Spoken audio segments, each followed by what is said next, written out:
MMA. En français, c'est l'art des arts martiaux mixés.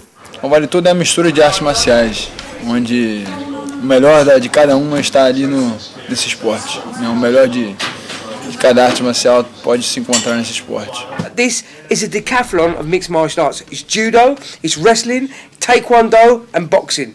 They're all Olympic sports. Alors les différents noms du MMA sont combat libre. Avant c'était Vale Tudo. Vale Tudo ça veut dire va tout. Et en France même à l'époque des défis à l'épée, tout ça, on disait va-t-on du va-tout. Ça veut dire est-ce qu'on a le droit à tout. Ils pouvaient même aller au sol, tout ça. Même on voit dans la boxe française il y a des techniques d'amener au sol, des ciseaux et tout. Donc en fait c'est un art super vieux. On peut voir même dans la lutte sénégalaise, on peut voir dans les jeux antiques, le pugilat, le pancrace. En fait, ça porte plein de noms, mais c'est le même objectif, sauf que maintenant, MMA, c'est le nom général du sport, de la partie codifiée du combat libre.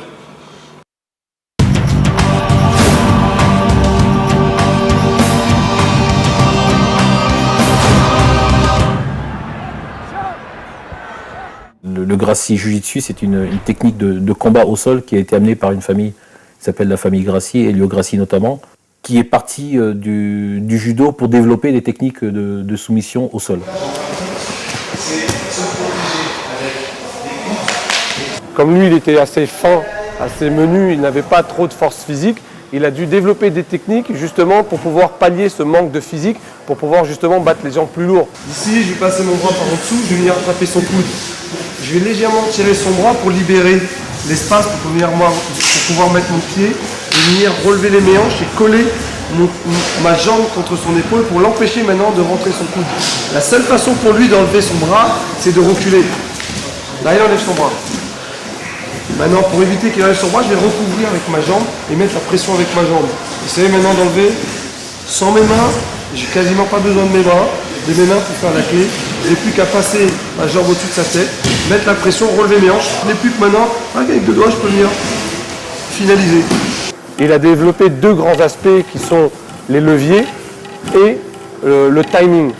Je transfère les poids, vous avez vu? Je pourrais, relâche les mains, en réalité 90 kg. Est-ce que j'ai l'air de forcer? Même ma voix ne change pas. Je lève, je sens le point d'appui ici, regardez. Je vais le laisser tourner dessus. Qu'est-ce que ça me donne? Le mouvement qu'on a vu tout à l'heure. Je gifle, gatame, clé de bras, bras tendus. Généralement, ceux qui ne s'y connaissent pas, ils essayent d'enlever vos jambes en passant le bras à l'intérieur. Ça, c'est une erreur fatale au jiu-jitsu brésilien. Vous décalez le bras comme si vous allez faire la clé. Vous levez les hanches et vous ramenez votre jambe par-dessus. Vous refermez. Vous avez ce qu'on appelle un triangle. Si je continue à fermer, vous avez vu, je compresse avec son épaule sa carotide et ma jambe est ici. Donc en vérité, j'ai un étranglement sanguin et respiratoire en même temps. Le principe du jiu-jitsu brésilien, c'est sans blesser son adversaire, le soumettre, l'amener à la soumission. Je viens ici, j'attrape la manche. Une fois que je suis ici, j'ouvre. Vous avez vu là? En fin de compte, qu'est-ce que j'ai? J'ai le plata. Il peut tourner. Je le garde, je repars derrière et j'arrive à l'attaque d'avant. Par exemple. Et là, je viens chercher, on lève, boum. Regardez, attrape et elle repousse. Écartement, c'est très mal. Genou sur l'estomac, pareil, genou sur l'estomac. Il défend avec sa jambe, il relève ses jambes quand il veut me pousser. Ah bah, je change. Le cherry. Tout s'enchaîne. Tout s'enchaîne. Il n'y a jamais d'arrêt. Jamais.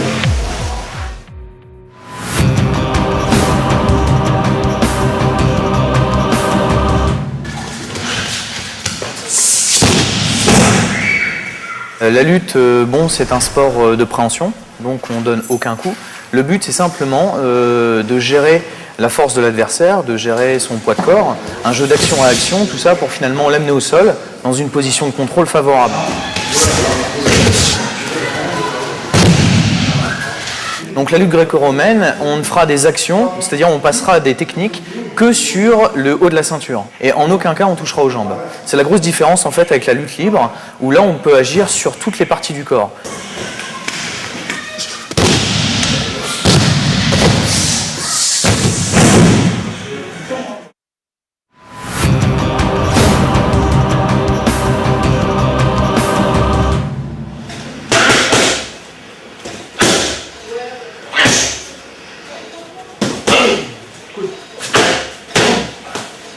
Alors, définir la boxe thaïlandaise, c'est simple. C'est un sport de combat, un art martial, une philosophie et une identité culturelle. C'est tout en fluidité. Ça représente bien l'esprit du peuple thaïlandais. C'est très nonchalant et en même temps très fluide et très explosif. Le combat en boxe thaïlandaise, c'est vraiment l'efficacité absolue.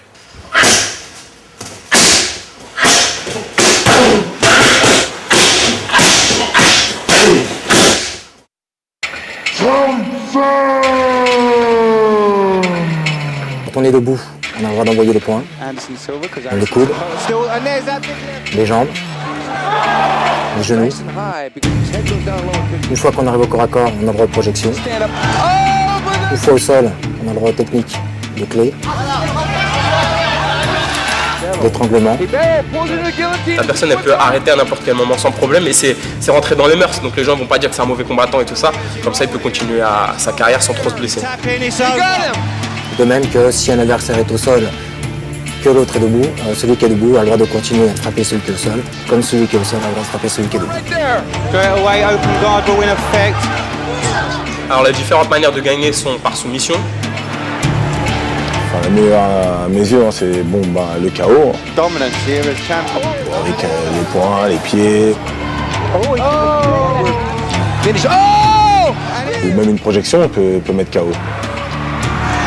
Par jet de l'éponge, par arrêt du médecin aussi quand la personne est blessée. Ou par décision, quoi. Ça va jusqu'à la limite, ce qui est rare, mais bon, c'est jusqu'à la limite et puis les juges décident du vainqueur. Too much respect floating about when someone says that. I think there could be, but at the same time, these guys are at a professional level. Luder shoots in. Pele with a knee to the head. Le principe de la cage fait que les spectateurs peuvent voir, nous on peut s'entraîner et on a un espace délimité. C'est juste ça. Il y a eu des accidents sur ring déjà, des gens qui sont tombés du ring. L'avantage de la cage, c'est qu'on ne tombe pas. I've got to be honest. I do too. Reed not only being the... Pra mim, quem não conhece Vale Tudo tem um pouco de preconceito, né? Mas acho que a pessoa, quando começa a conhecer Vale Tudo, sabe que é um esporte, uma profissão, né? Muitos amigos meus não conheciam e falaram assim, pô, você luta, você é louco. E começaram a conhecer a luta, as regras e viram que é um esporte normal como os outros. People always ask the question, is mixed martial arts a so dangerous sport? Is it so, someone's gonna die? No. It's one of the most professional sports I've ever come across. La totalité des commissions athlétiques demandent, on va dire, certains documents médicaux pour autoriser un combattant en fait, à être licencié. En fait, il faut faire une demande de licence pour pouvoir combattre. Donc, en général, ce sont déjà les tests sanguins, HIV, hépatite B et C. Après, c'est le fameux test du fond de l'œil, voilà, qui est demandé dans beaucoup de sports, évidemment, où il y a des possibilités de choc au niveau, et de traumatisme au niveau oculaire. Ben, voilà, tout ça pour dire que c'est bien un sport comme un autre, quoi. Voilà. I've seen much more sort of serious injuries, especially in boxing and Thai boxing. The reason I say that is because in boxing they use heavier gloves. So, one can argue that repeated trauma to the head actually does more damage than the lighter gloves that these chaps use. They have short, sharp sort of injuries, which stops the fight very quickly before the fighter sustains too much damage. There's no standing count and there's no count on the ground. One concussive blow, if he's not in a position to defend himself, the fight's over. Gilbert Bell's done the job. Grant's got to get in there and intervene, and he does. Perfect time. I think that, in many cases, mixed martial arts, the fights are actually less dangerous than some of these other contact sports. Et il y a toutes les structures autour pour qu'il ne se passe pas d'accident. Surtout, c'est ça qu'on a peur dans le combat libre, c'est qu'il n'y ait pas d'accident.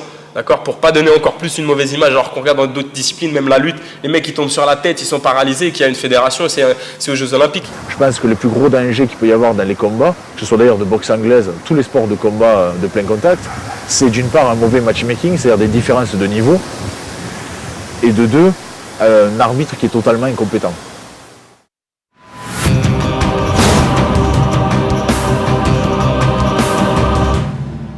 Alors le statut du MMA en France est un peu compliqué dans la mesure où déjà il est purement et simplement interdit. Le CSA a mis son veto sur le MMA et ils ne veulent pas en entendre parler à la radio ou à la télé. Et si on en parle, ça doit être forcément en mal. Aujourd'hui, en France, c'est le ministère qui empêche le MMA d'exister en tant que discipline en France. Pour pouvoir faire du sport, il faut avoir l'accord et l'autorisation des politiques. Bon, donc il faut un agrément. Mais les politiques ne connaissent pas le sport. Donc, qu'est-ce qu'ils font? Ils demandent aux gens qui connaissent eux-mêmes, c'est-à-dire les responsables des fédérations, des grandes fédérations délégataires. La Fédé de judo n'a pas intérêt à laisser ses meilleurs judokas partir au MMA. Le judo rejette en bloc le free fight, tout simplement et pour la bonne raison que s'il accepte, tous les judokas vont partir en free fight et ils vont perdre tous leurs athlètes. Pourquoi? Parce que le judo, à part d'être champion de France, d'Europe et encore, on ne prend pas d'argent, on n'a pas de reconnaissance médiatique, tandis que le free fight, on peut l'avoir très vite. Moi, je connais des gens qui font de l'aïkido depuis 20 ou 30 ans, ils sont très bien dans leur discipline, et ils n'ont pas l'impression d'avoir de l'ombre parce que en karaté, ils donnent des coups de poing, ou en boxe, ils donnent des coups de genoux. Il est où le problème? On ne va pas voler des pratiquants dans les autres clubs. Au contraire, il y a de plus en plus de pratiquants qui vont aller dans les arts martiaux traditionnels pour s'améliorer spécifiquement dans le combat libre. Je crois qu'il y a cette image et cette culture de dire il est au sol, il ne faut pas le frapper parce que s'il est au sol, c'est qu'il peut plus se défendre. Alors qu'on sait très bien que même en étant sur le dos, on a souvent plus de chances de retourner, de renverser la tendance en étant sur le dos qu'en étant au-dessus. Et on essaie de faire des démarches justement auprès du ministère pour les éduquer parce que c'est vraiment juste une question d'éducation et d'expliquer aux autorités françaises que le MMA a le droit de citer, a le droit d'exister comme n'importe quelle autre discipline sportive. Anthony, the Wild Thing Rio! Comment sont vus les Français par le ministère de la Jeunesse et des Sports, les combattants français? Ils ne sont pas vus, ils ne sont pas reconnus, tout simplement. Aucun soutien du ministère de la Jeunesse et des Sports. Il n'y a pas de fédération de MMA en France, donc c'est comme s'il n'existait pas, quoi. Ah bon, on est des merdes. Il n'y a aucun free fighter français qui peut dire « Moi, je vis du free fight, j'ai besoin je fais que combattre ». Non, ça n'existe pas. La difficulté, elle se trouve au niveau du pognon. Hein. On n'en a pas assez, donc ça fait toute la différence. Après, on est obligé de travailler à côté. Donc, fatalement, on n'a pas trop le temps de s'entraîner et ça s'en ressent sur nos résultats, quoi. Malheureusement pour les sportifs, les combattants professionnels français, c'est plutôt vers l'étranger qu'on est tourné parce que pour l'instant c'est au point mort ici. Un des premiers combattants français à avoir gagné, c'est Mathieu Nicourt qui a gagné l'IFC.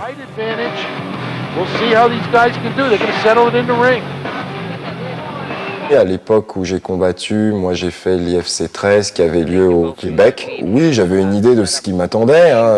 Bon, je m'étais préparé pour. J'étais moi-même l'entraîneur, le manager, le combattant. Donc en fait, il fallait que je puisse tout faire à la fois. Et c'est vrai que c'était pas la meilleure situation, mais à l'époque, comme c'était les débuts du sport, on était obligé de fonctionner comme ça.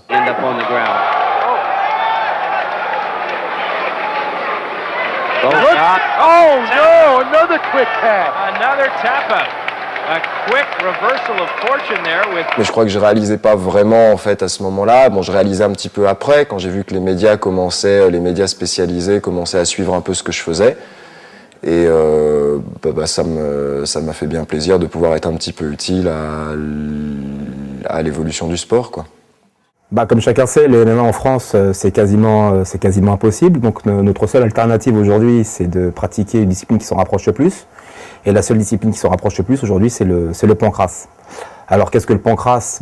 C'est un mélange de 3 disciplines, de la boxe thaïlandaise, de la lutte et du jiu-jitsu brésilien. Alors tout cela, bien sûr, sans frappe au sol. Maintenant, j'ai monté différents événements, donc, dont l'Extreme Gladiator. Alors, le prochain événement aura lieu donc, le 30 juin prochain.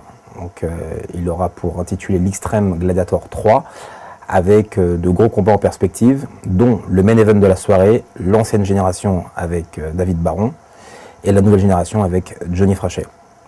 Autant dire que ce sera explosif.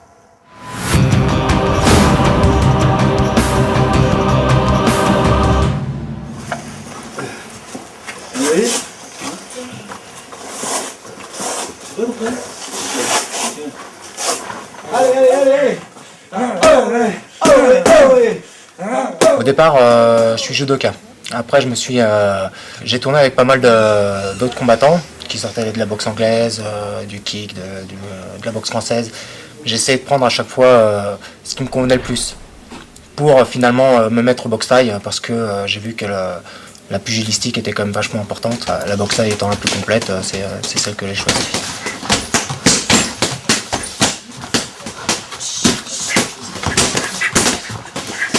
Je veux de la dynamique dans mes combats, je veux que ce soit explosif et que même quitte à tomber, je pense que c'est ce qui est intéressant. On n'est pas là que pour gagner un combat, on est là aussi pour faire du spectacle et je pense que c'est ce qui est intéressant dans tous les combats, quoi. Mon premier boulot, c'est je suis pompier et à côté, je fais donc du combat libre. Alors effectivement, il y a un petit paradoxe entre le côté je vais aider les gens qui sont en difficulté et l'autre où je me retrouve face à un adversaire que je vais devoir taper. Mais en fait, on retrouve un petit peu les mêmes sentiments. Lorsque l'on part sur intervention, on a cette poussée d'adrénaline avant de monter, avant d'aller faire notre travail. C'est la même chose un petit peu sur le ring. Avant de monter sur le ring, petite montée d'adrénaline. Et puis, dès qu'on est dans le vif du sujet, tout s'en va et c'est parti, on essaie de faire de son mieux.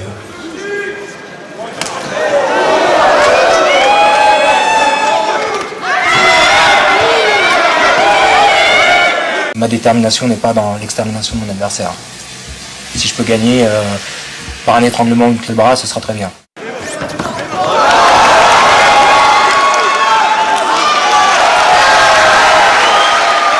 Alors là, je vais rencontrer Johnny Frachet.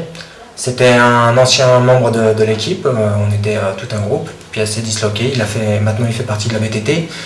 Ça va être un adversaire comme les autres, aucune rancune, rien, ça va être... je pense, esprit sportif, et puis ça va bien se passer, quoi.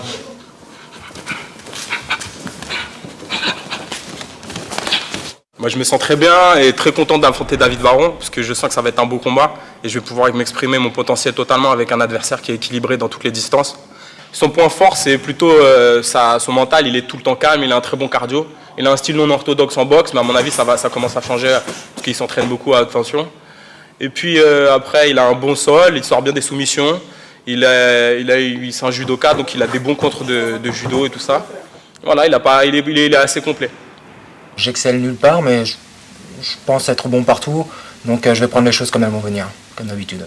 Moi, ça fait 3 mois que je me prépare, je connais tous tes combats, je connais tous tes points faibles. Je te connais comme si je t'avais fait. Tu vas être en galère contre moi. Je connais tout, comment tu marches, comment tu respires, comment tu récupères. On va faire un beau combat tous les deux, mais je vais gagner. T'es mon faire-valoir, mec. Super. Right. Super. Très bien.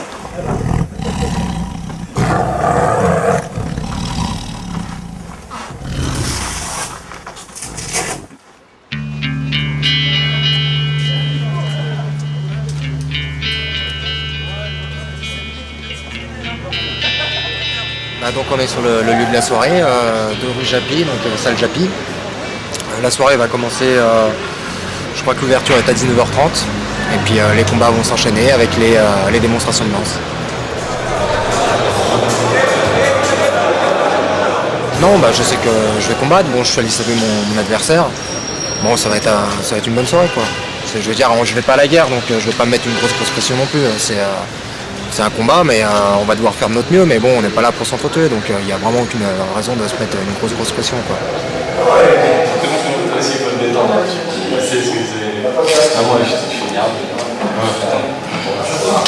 Franchement, il y a beaucoup de combattants qui stressent et tout ça. Moi, c'est même mon problème parce que j'arrive pas à stresser.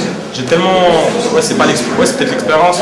Je stresse pas en fait. Moi, je vais comme un entraînement. Et des fois, le stress, le stress, ça booste un peu vos capacités. Donc moi, j'ai besoin qu'on booste un petit peu en entraînement, mais je suis bien, je suis serein. Je connais mon adversaire, on se respecte, on est dans un état d'esprit totalement professionnel. Là, on est avec les entraîneurs, c'est une des premières fois. Donc ça va changer pas mal de choses dans l'échauffement, l'approche du combat et tout ça.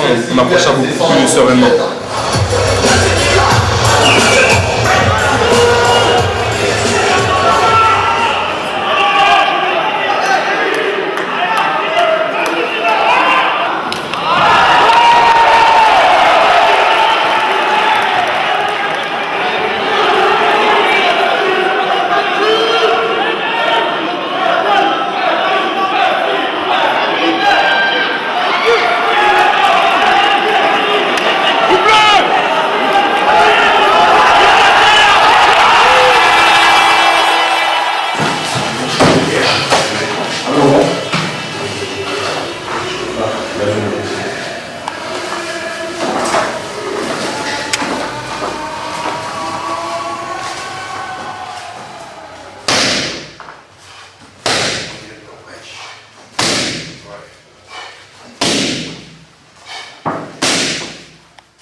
comme j'avais prévu, un adversaire très physique, très explosif, mais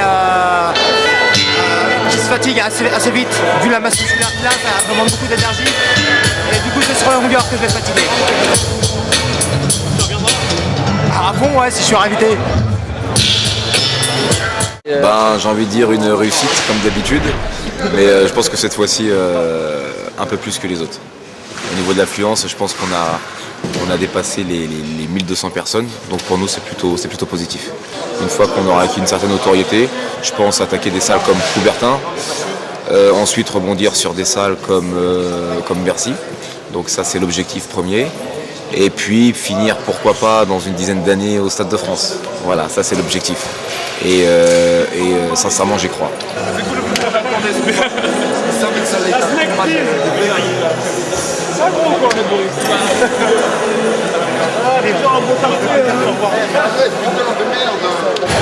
Je pense que le pancras actuel, le pancras comme il est organisé et pratiqué en France en ce moment en compétition, c'est pas tout à fait du MMA, mais c'est ce qui se rapproche le plus du MMA professionnel. Le fait qu'il n'y ait pas de coup au sol, ça change quand même pas mal les données du problème. Et c'est clair que le MMA, ça me correspond plus.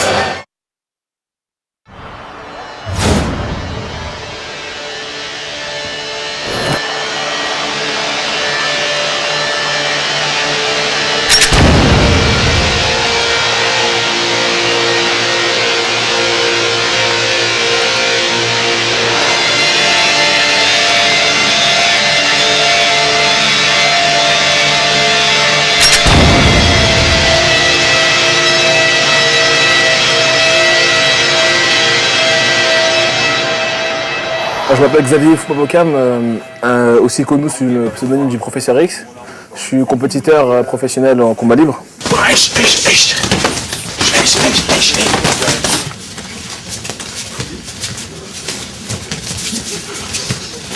Cyril, je le connais depuis l'année 2000. C'est quelqu'un qui aime bien que le moindre détail soit au mieux. Et car généralement, c'est ce moindre détail qui va faire la différence. Il est complètement coach. Il aime trouver les qualités chez les gens, repérer les potentiels et les exploiter à fond. Il ne supporte pas quelqu'un qui a du potentiel et qui ne pousse pas ça à fond. I don't think so, because I think Alex, even though he's got a really solid ground game, he's got the kind of Xavier, recule pas. Déplace-toi sur les côtés. Déplace-toi sur les côtés. Déplace-toi sur les côtés, mec. Xavier moving to his right. Ouais, encore, Xavier. Both guys near, and Alex slips and falls to his back. Xav, regarde-moi. Tu reprends, tu fais beaucoup de feintes. Dès qu'il me bouge vers toi, tu fais le genou sauter à la tête. Hey, Xavier, dans sa tête, il n'est plus là. Coude. Voilà, il est touché. Ouais, genou encore, coude à la tête. Genou encore, coude à la tête. Ouais. Genou encore, genou gauche encore. That's what it's all about. Ouais, encore Xavier, encore. Encore Xavier. I think the difference Tu cherches à frapper trop fort. Xavier, tu le laisses récupérer là. Tu montes pas tes mains, Xavier. Monte tes mains. And that's exactly what he's doing. Maybe he's playing Ouais. Xavier's game. It's good. And he needs the body. That's the range he needs to Sors du coin. Allez, Xavier. Xavier does a good job of defending. Genou encore, Xavier. Genou encore. Outside that range. Ouais. Genou. Flying double knee attempt missed. Right Alex hand. Landed. Oh, we got a good shot. Front to the eye. It was it looked like.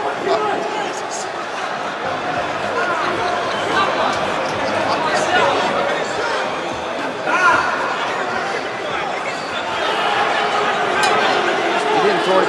There is the possibility.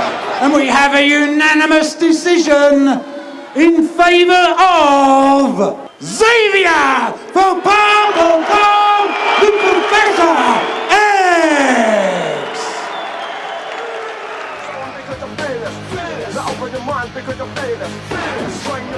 Tu dois pas donner la possibilité de faire ça, les gars.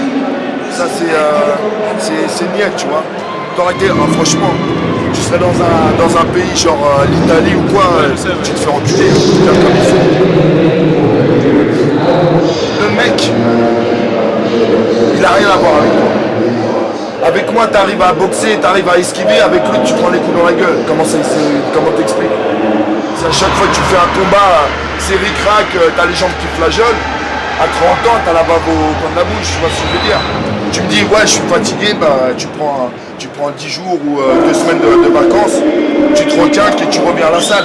J'aimerais être l'entraîneur que j'ai jamais eu. Quelqu'un qui croit en ses combattants à 100% et qui se donne les moyens pour que ses combattants réussissent. Être là pour les soutenir en dehors du sport. Et c'est très important.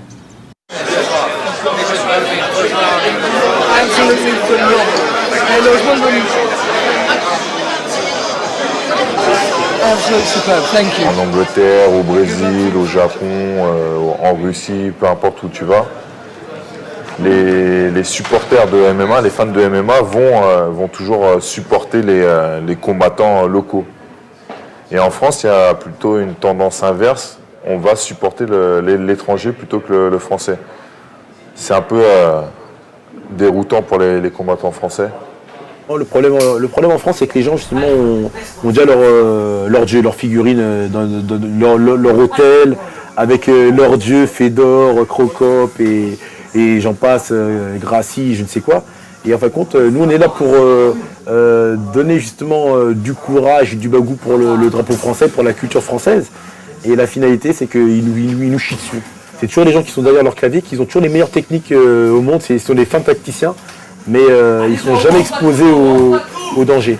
Ils prendront jamais de risque d'hausser le ton après une personne, sauf si cette personne-là mesure 1 mètre et unijambiste sur un tabouret ou sur un fauteuil roulant.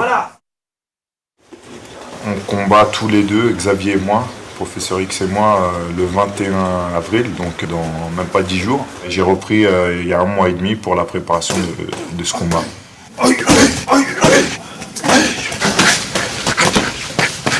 Je suis pressé de voir où j'en suis, si physiquement tout va bien, si la machine n'est pas trop vieille, et puis on va tout faire pour abréger le combat et pour gagner le plus vite possible et passer à la suite.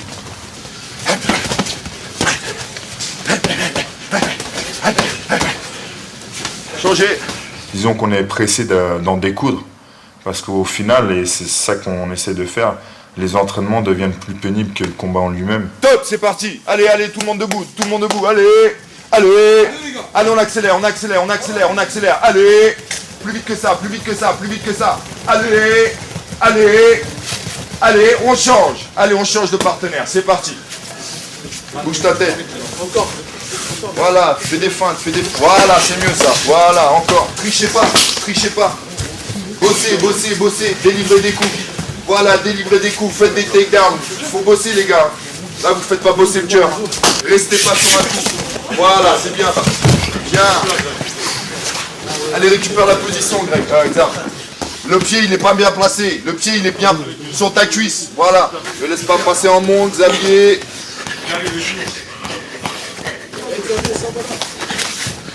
Voilà. Allez, encore. Disons que la préparation habituelle lors d'un combat, on peut la découper en 3 parties. Une partie tactique, une partie technique et une partie physique. On fait notamment des thèmes où il y a un adversaire frais qui rentre toutes les minutes ou toutes les minutes 30 sur 5 minutes. On a 1 minute de repos et puis rebelote, on fait ça 3-4 fois. Allez, boss, Xavier. Voilà, encore.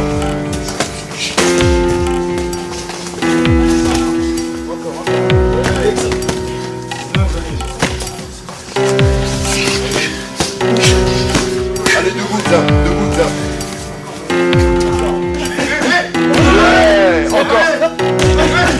Ouais, encore.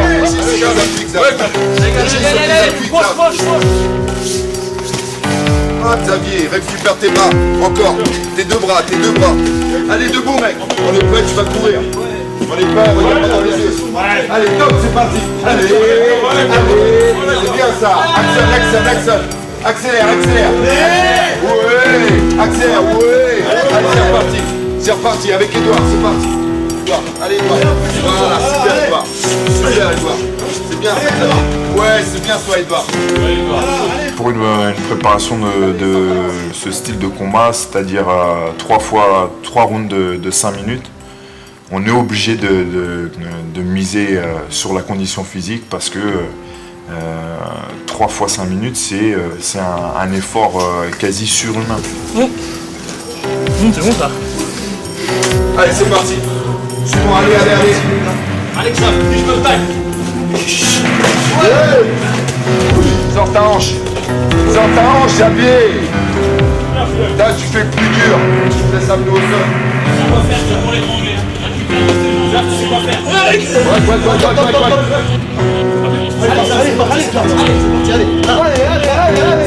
Passe les épaules, recommence, passe les épaules.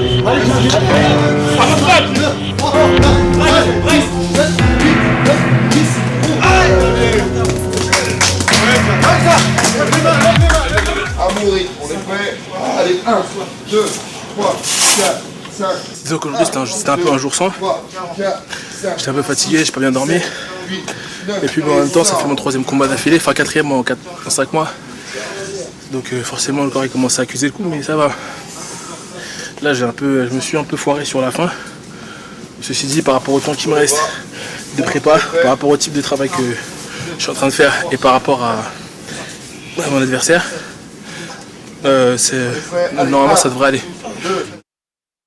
À l'époque où je faisais de la boxe thaï, je trouvais ça beaucoup plus dur, un combat de boxe thaï qu'un combat de MMA. Et même en gagnant au premier round ou deuxième round, je rentrais chez moi, je boitais, j'avais mal quelque part, j'avais des hématomes. Et je me disais, qu'est-ce que ça va être quand je vais faire des championnats du monde en 5 rounds ou si c'était en kickboxing en 10 rounds. Je me demandais comment j'allais faire, quoi.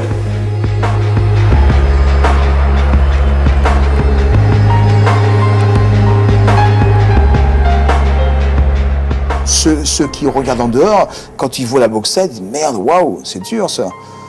Moi, la boxe thaï, ça me paraissait tout à fait normal. Les gens pratiquaient tous les jours. Aujourd'hui, j'ai pas peur de le dire. Les 3/4 des fois que j'ai monté sur le ring, je me disais mais qu'est-ce que je fous là? Qu'est-ce que je fous là et comment je serais bien à la maison à mater un film? Je pensais beaucoup à la mort. Et c'est ça qui pas m'obligeait, mais qui me poussait à m'entraîner encore plus parce que je voulais pas mourir sur le ring.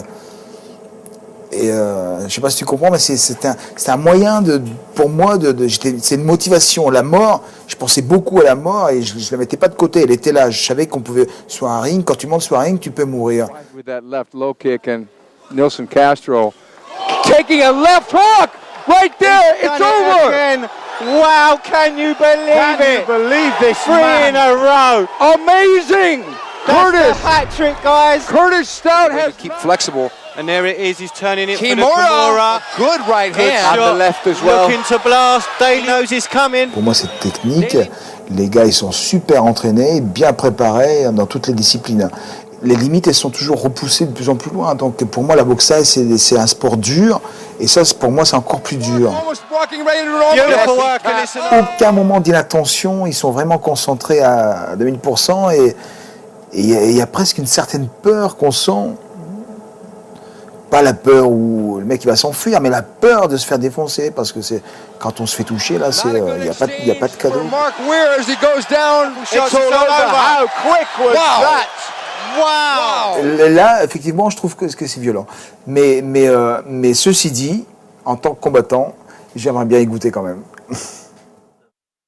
Standing battle, and it looks like that's what we're going to have. Oh, Saul got caught coming in. And Saul going for the takedown. Oh, quand j'entre dans la cage, quand j'entre dans un ring, pour affronter un adversaire, j'affronte un adversaire quel qu'il soit. Après, ça rien n'empêche qu'on soit amis dans la vie. Au moment où on entre dans la cage, on sera adversaire. Of course, it's more than possible to be friends and fight. This is business. There's nothing nasty. Punishment time! Punishment time!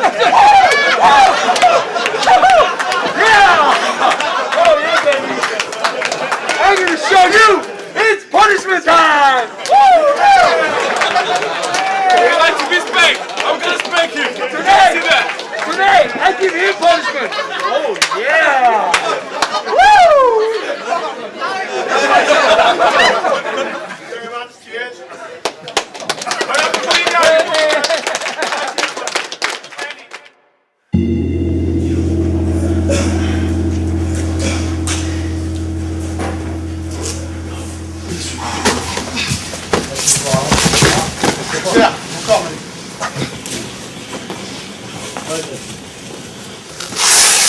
Marc pété.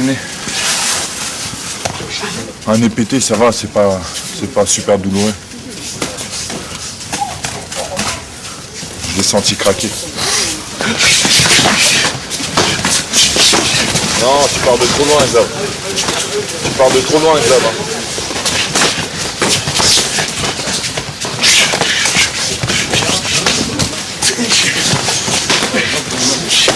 On arrive en fin de préparation. C'est la partie la plus dure de la préparation, c'est la dernière semaine. Break, excuse-moi. On met le turbo et c'est pour ça qu'en fin de préparation, on est bien fatigué. Donc on est pressé d'arriver au combat pour tout lâcher, pour tout donner et puis rentrer chez nous avec la victoire si tout va bien. J'ai mal partout. Ah non. Non. Là, je crois. Là, à peu près là. Là, j'ai pas mal. Pourquoi j'ai pas fait du foot? Non, me blesse pas, je vais pas faire un How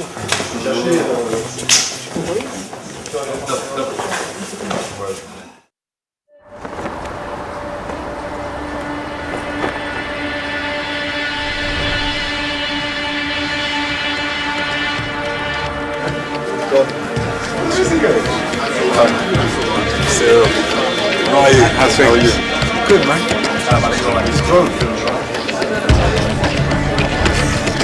This open guard attack will last until the standing fighter goes to ground or the downed fighter stands back up. Okay, the open guard rule.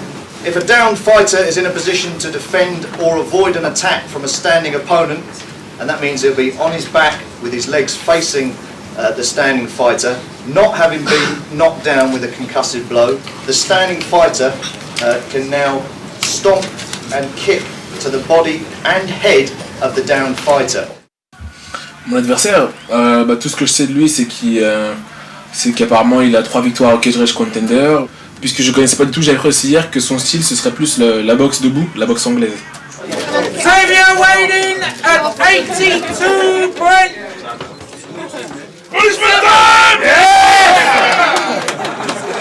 Tom waiting at 83.7 kilograms. Oh, Mr.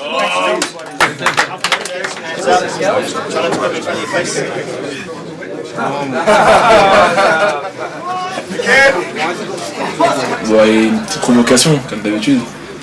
Il m'a provoqué, il a mis des lunettes, un truc à 2 balles. Mais bon, je suis assez coutumier du fait, c'est arrivé un certain nombre de fois que mes adversaires me provoquent.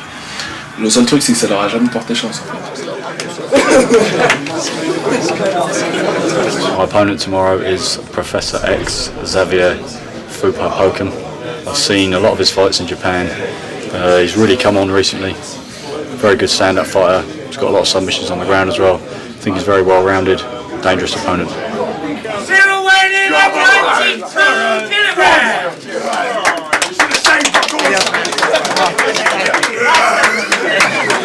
Je combats contre Ryan Robinson. Qu'est-ce que je connais de lui? Pas grand-chose en fait. Je sais que, comme beaucoup de combattants anglais, c'est un polyvalent. Il n'a pas vraiment de spécialité, mais il s'entraîne vraiment dans l'esprit MMA, un peu dans tous les secteurs. Yeah, my name is Ryan Robinson. I'm fighting out of London, England, and I'm fighting Cyril Diabate. Excellent stand-up, Muay Thai skills. Sometimes unpredictable, very tall. Quite okay floor. Should be okay. Should be a good fight.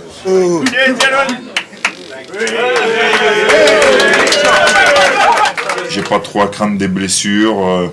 Mon poids par rapport à mon adversaire, c'est sensiblement le même. Non, je me suis bien entraîné tactiquement. Je sais ce que j'ai à faire. Non, je suis bien.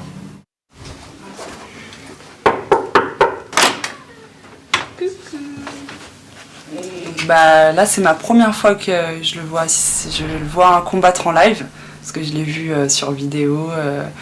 Donc c'est forcément pas pareil. Là, je m'attends vraiment à plein de choses. Et il y a toute une dimension que je ne connais pas, en fait. Et je sais pas encore quelle sera ma réaction. De l'eau. Ouais. Ça fait passer. Comment je me sens à quelques heures du combat, je me sens bien. Reposé, confiant. Ouais, je suis bien. On peut essayer d'être dans la cage. C'est un moment où je deviens un peu, un peu moins sociable que d'habitude, un peu moins accueillant. Je parle un peu moins. Puis voilà, c'est cool, hein. C'est vrai. Là, on va partir de l'hôtel. On a fait nos sacs. Donc là, pour l'instant, on va s'installer dans les vestiaires. Après, on va faire un pré-échauffement et puis se mettre dans l'ambiance, quoi.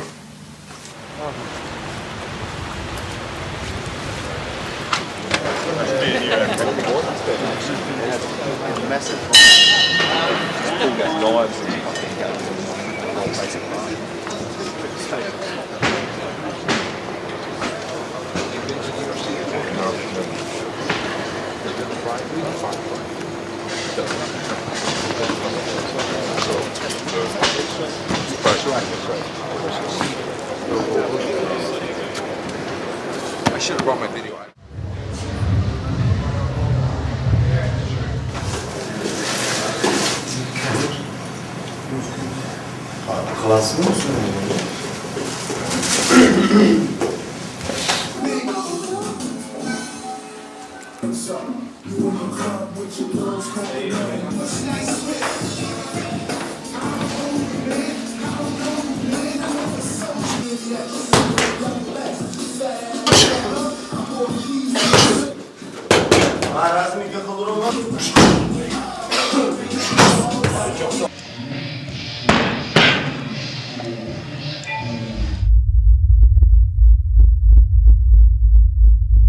Saw in that previous replay, Daly ate a punch with seemingly no effect, didn't he? It was a good solid shot.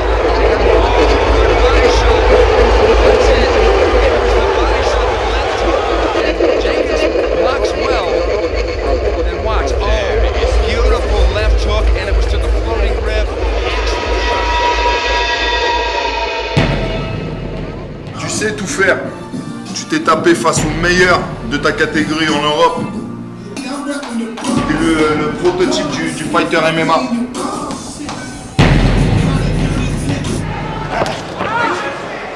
They're kind of throwing single shots. They're not doing any feel-out shots, any jabs or anything. That's it! That's it! It was a spinning kick knockout by Abdul Muhammad Phenomenal. Can I just say, that's one of the things that Michael Biggs is famous for, the spinning back elbow. That was unbelievable. Wow.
Well, when they were just waiting there and Tom Kong Watson did his little thing, if I was James Thompson, I'd think about painting and copywriting that little move. La jambe en haut, la jambe arrière en haut, la jambe arrière en haut. You've been bitten. Like that, like that. That was the right hook over the top, a counter off of a kick. Watson got rocked, Watson coming back brawling. And he did well, to be honest, Rob. He did fantastic. Watson recovered really quickly, and he looks fine. Watson has to be careful not to spend too much energy showing the crowd and Xavier that he's still in this fight. A lot of low kicks in this fight, too. I'm very impressed and always impressed by Xavier's movement. In the process, look at that. It was a flying knee attempt. Tom tried to counter, and Xavier with a Superman punch over the top. And he is the perfect example of that, as we're seeing. And look at the way he picked him up. Timing superb there. For guys to use the open guard rule to their favour. And because of the up kick.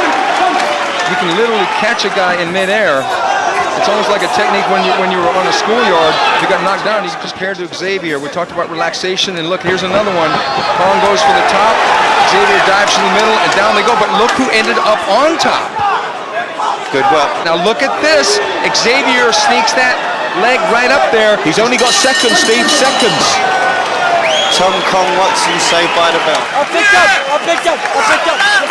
Plus de coups à la tête, plus de coups à la tête. Xavier, monte tes putains de mains. First round, because of things like this, he countered off that kick and dropped Tom Watson with that right hand. But Rob, you were very pleased with the way Watson, he recovered and took the fight back to Xavier. Yeah, very, very impressed by that. You know, a lot of guys get hit with a big shot like that and they don't bounce back quite like that, you know. So here we go, 2 of 3, and I hope the second lives up to the first. Psychology seeing which man's will break first. Big glancing hooks being thrown by Tom Watson as Xavier closes position, goes to the clinch. A couple of overhand rights and a good knee to the body, followed by a knee to the head. And an accurate left and right combination. Wow. He's starting to use head movement. Now look who gets the takedown here. It's Tom Watson on top. He's got Watson, so I think he's going to give Watson a full sense of security as he does, and he works in for the triangle. He's got a lot longer this time, though. Yeah, he already passed Tom Watson's left arm through, and now he's working for the triangle choke. This could be the end here. It's just a matter of time. Tom Watson has to try and unpeel that leg, otherwise he's going to be tapping real soon. It's in tight, very, very tight. One thing Watson has got to do here is relax. He taps. There it is. Almost inevitable, Rod, from the moment they went down there, given the end of the first round. That's right. And you could see that was what Xavier was playing. 2 minutes, 27 seconds of round 2. We have a winner by way of Pomona. Xavier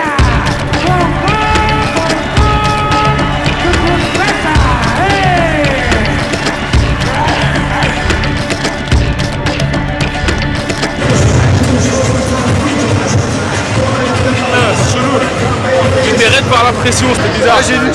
En fait, le vrai truc, c'est que au tout début, il m'a touché hasardeusement, bizarrement. Et dans tout le combat, je l'ai vu dans le double en fait. Là encore, je vois pas très clair. Et donc, ça m'a un peu handicapé, mais bon, je vais boxer comme ça. C'est pas grave. Good luck. Good luck, man.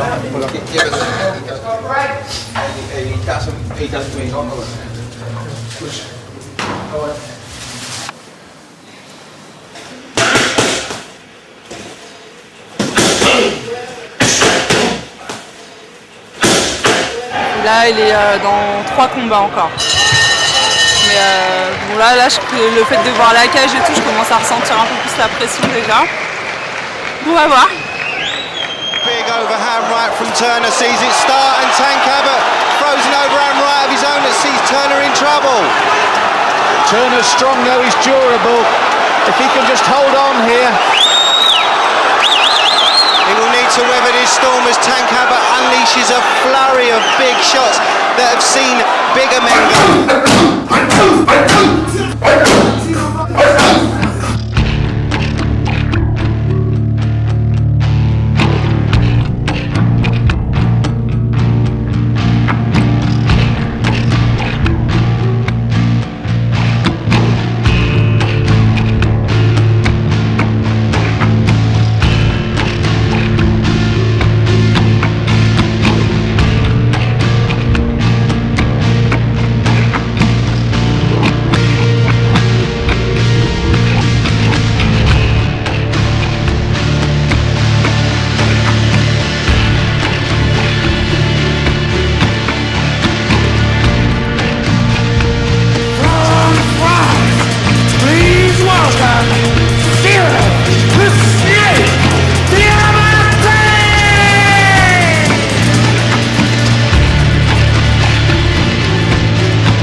arguably one of the best, if not the best light heavyweights in the world. So both guys want to really get back on the saddle here with a win. And Rob, the light heavyweight scene at Cage Rage is a very competitive one, isn't it?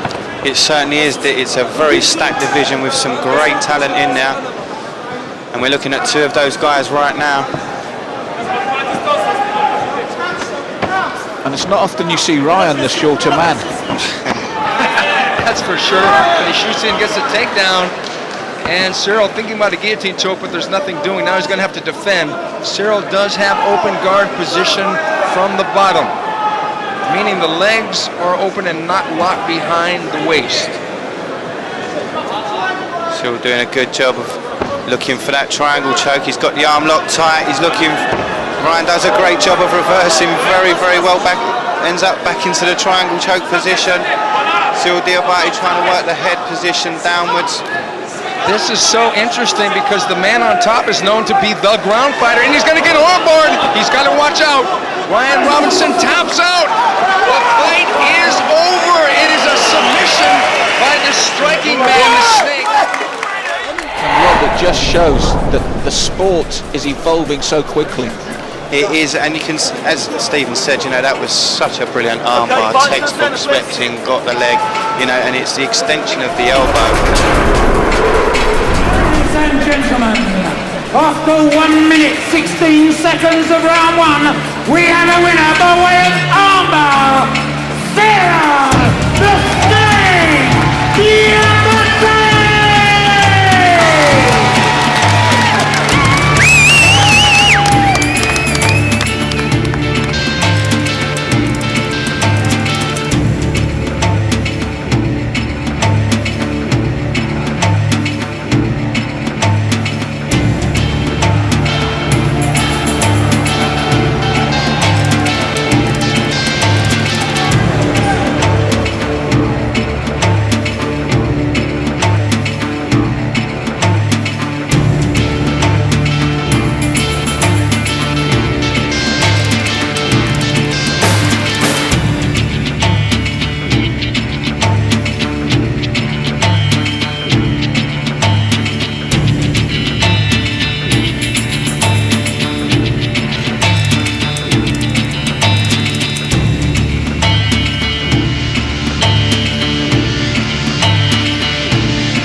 Thank you.